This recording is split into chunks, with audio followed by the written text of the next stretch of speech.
Way down south in Charleston, South Carolina, in the year 1853, William Steffi wrote himself a song.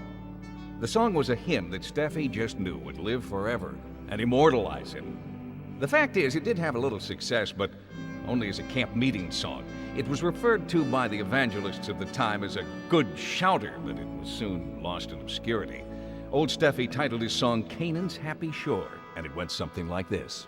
Say, brothers, will you meet us on Canaan's happy shore?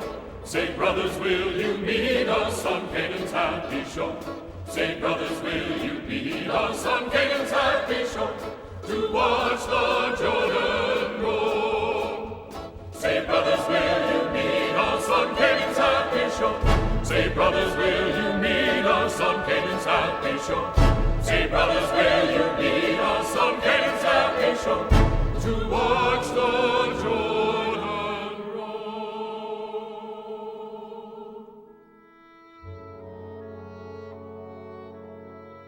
Now, the song as such died. That is, the words that were to have immortalized Bill Steffi died. But the melody had a certain vibrant ring to it, and it caught on. Soon enough, tinkers, tailors, soldiers, and sailors were singing their own lusty and ribald lyrics to Steffi's melody. In time, several vulgar versions of the song were known the length and breadth of our young nation, all to William Steffi's dismay and disappointment.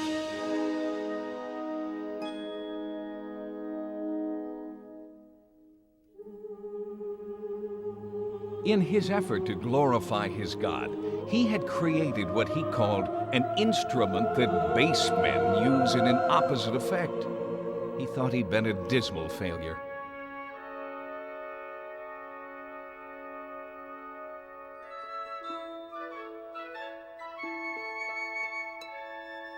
A young Vermonter named Thomas Bishop, traveling in the South, picked up the tune, sang it, and tucked it away in the corner of his mind.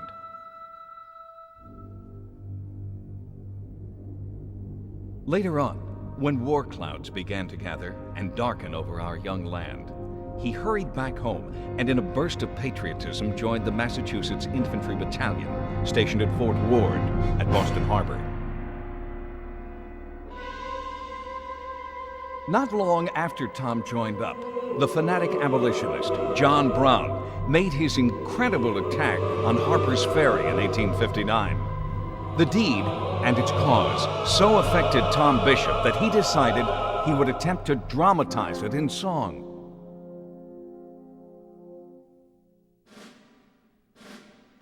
Calling on his memory for a melody he'd once heard, he put together a few words that seemed to fit, and thus evolved the spirited marching song of the Tiger Battalion, John Brown's Body.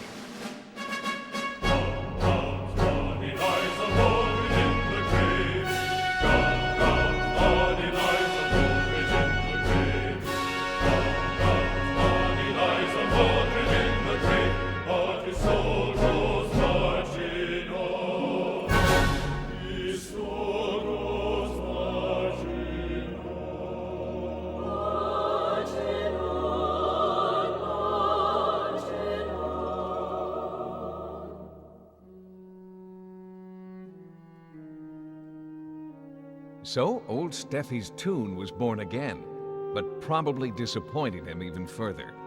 A Northerner using a song from the South by a Southerner to arouse the anti-slave camps in the North? It must have appeared to a man of Steffi's piety that God was against him.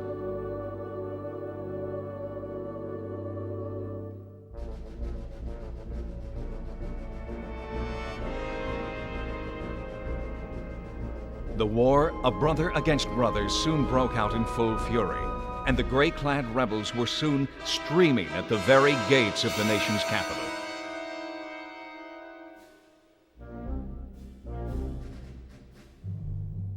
The Tiger Battalion was dispatched from Boston Harbor.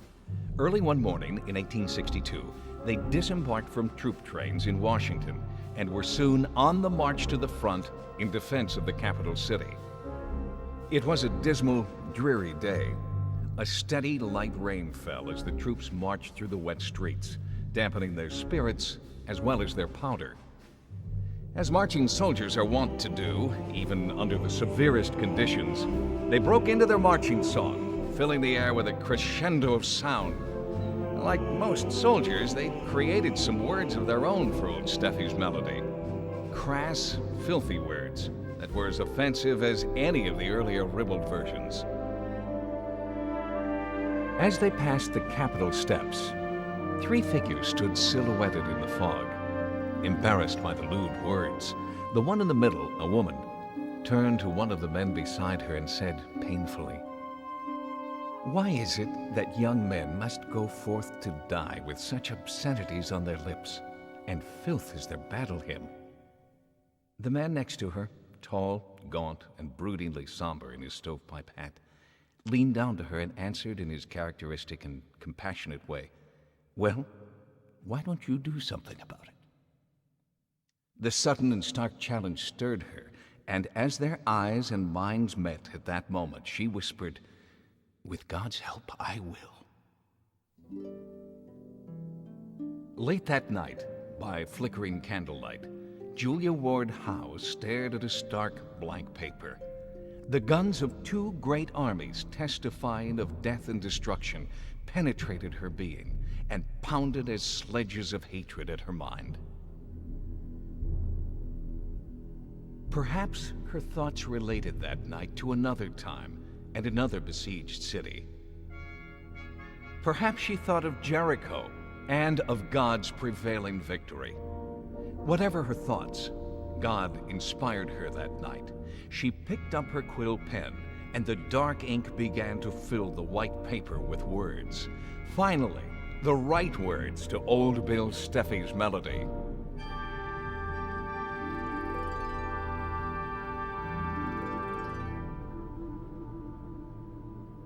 Mine eyes have seen the glory of the coming of the Lord.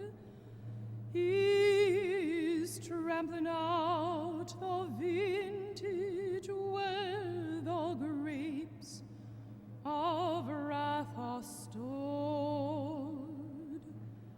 He hath loosed the fateful lightning of his terrible swift sword. His truth is marching on. Glory, glory, hallelujah. Glory, glory, hallelujah. Glory, glory, hallelujah. His truth is marching on.